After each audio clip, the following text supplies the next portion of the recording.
Pemirsa, data dari Badan Pusat Statistik menunjukkan semakin tinggi jenjang, maka semakin tinggi angka putus sekolah. Pada tahun 2020, 1 dari 1.000 penduduk putus sekolah di jenjang SD dan sederajat. Persentase itu lebih kecil dibandingkan angka putus sekolah di jenjang SMP dan SMA. Selain itu, angka putus sekolah di pedesaan lebih tinggi dibandingkan di perkotaan. Salah satu faktornya karena minimnya sarana pendidikan.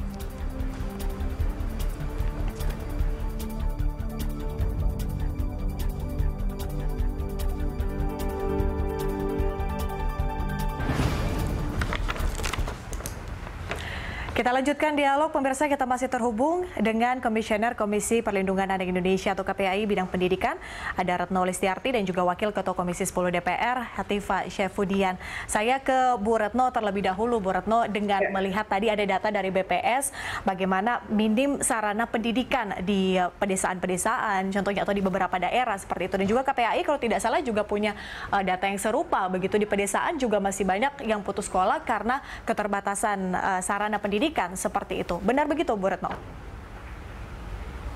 Iya, betul. Data itu sebenarnya kita dapatkan ketika bulan Juni yang lalu, ya, Mei-Juni. Nah, waktu itu April, Mei, Juni memang kita membuat beberapa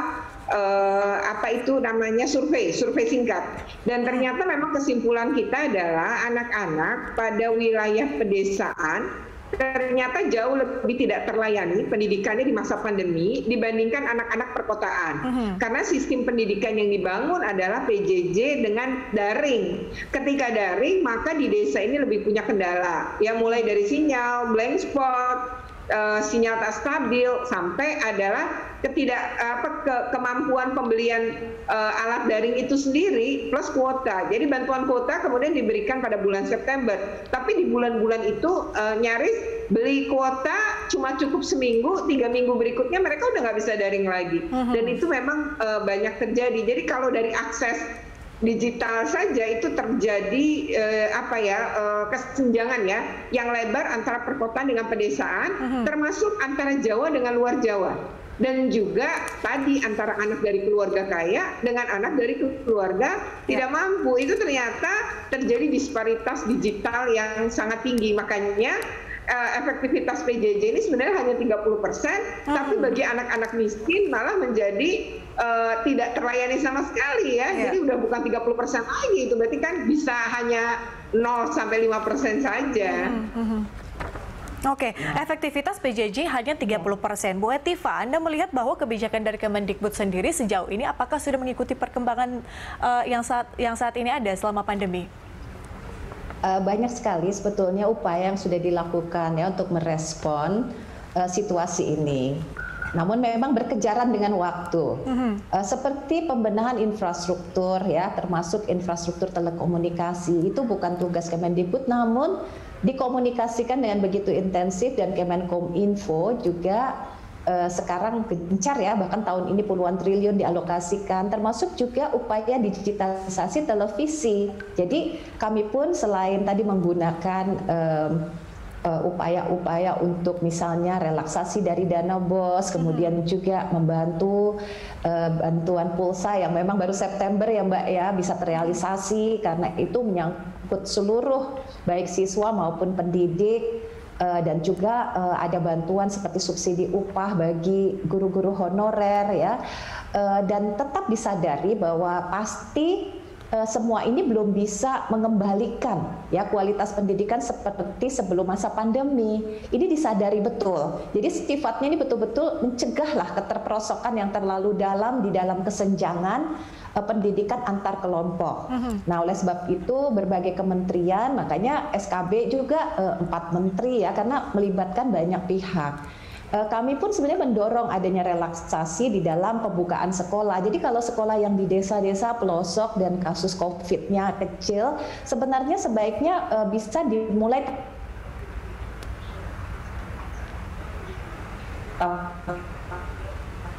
buka. Namun karena sekarang diberikan luas kepada pemerintah daerah memutuskan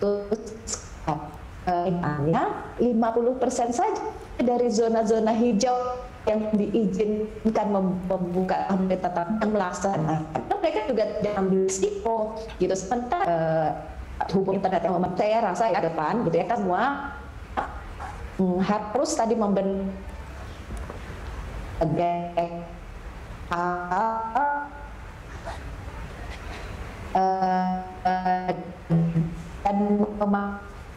Baik, Bu Hetifah, kami kurang bisa mendengar suara Anda, mungkin ada gangguan sinyal.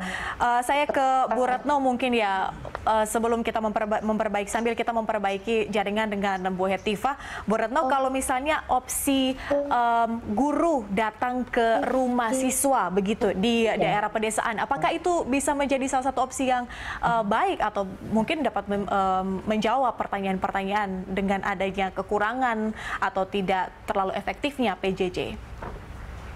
Bisa ya, jadi beberapa pengawasan kami ternyata juga ada guru keliling ya atau guru kunjung. Itu terjadi misalnya juga di kota Cimahi ya, itu dekat Bandung tapi ya tetap juga punya masalah di pedesaan-pedesaannya. Lalu ada juga misalnya di daerah Banten itu juga terjadi guru kunjung termasuk beberapa wilayah di luar Jawa gitu. Di luar Jawa itu banyak sekali guru kunjung. Yang kedua saya juga sepakat bahwa mengatasi ini Mbak, kesehatan mental ini yang belum lagi dihitung sebenarnya. Akibat anak begitu lama di rumah, kemudian juga anak-anak mendapatkan misalnya kekerasan di rumah atau faktor-faktor lain karena kejenuhan dan lain-lain, itu mereka juga mengalami tadi ya masalah kesehatan mental. Oleh karena itu KPAI memang juga mendorong sekolah-sekolah yang berada pada wilayah-wilayah yang kasusnya landai, memang kami mendorong ada buka sekolah meskipun seminggu 1 kali. Jadi 4 harinya tetap PJJ, jadi kolaborasi gitu ya, dicampur. 1 harinya adalah tatap muka. Kemudian tatap muka ini untuk materi-materi sulit, karena materi-materi sulit ini terutama untuk anak-anak kelas 3 atau SMP atau SMA itu sangat membutuhkan bimbingan langsung dari gurunya. Rupanya ada materi yang nggak bisa didaringkan, termasuk praktikum kan juga nggak bisa daring gitu ya.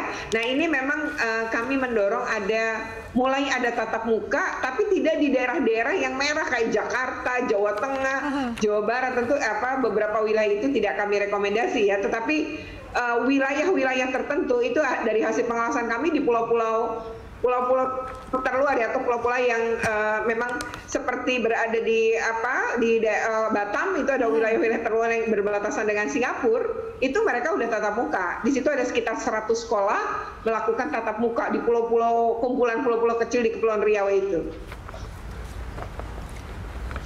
Oke, kita ke Bu Hetifah kembali. Bu Hetifah, apakah Anda bisa mendengar suara saya, Bu Hetifah?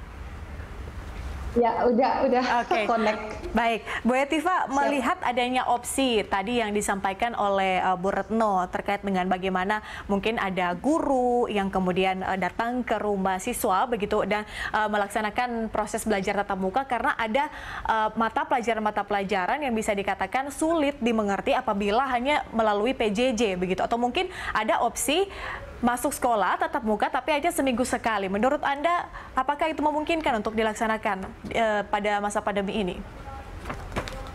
Sebetulnya itu sangat mungkin.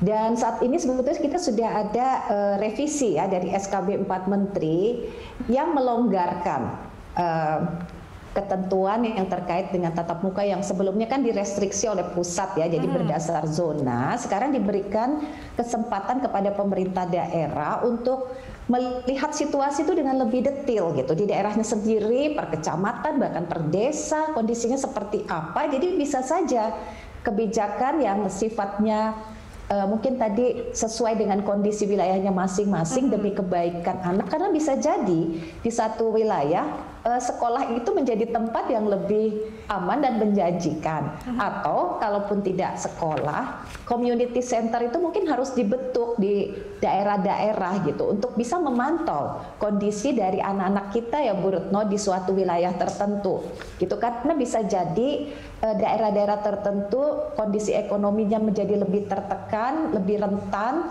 gitu karena kondisi geografisnya maupun kondisi lainnya, maka perlu perhatian khusus.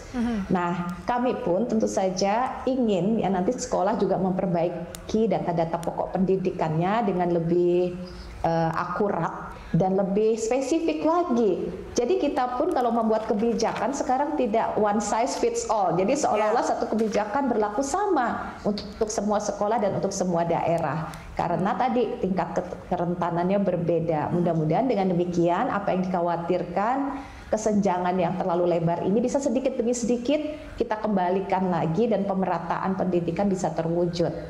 Oke, pemetaannya yang harus jelas, mana daerah yang bisa melakukan proses belajar mengajar dengan cara tatap muka, mungkin tadi seminggu sekali, dan mana juga daerah yang mungkin ditunda dulu, jangan dulu PJJ, atau jangan dulu bertatap muka, tapi masih melaksanakan proses belajar dengan metode PJJ. Oke, Bu Retno dan juga Bu Atifah, kita masih ada satu segmen terakhir, pemirsa tetaplah bersama kami segera kembali.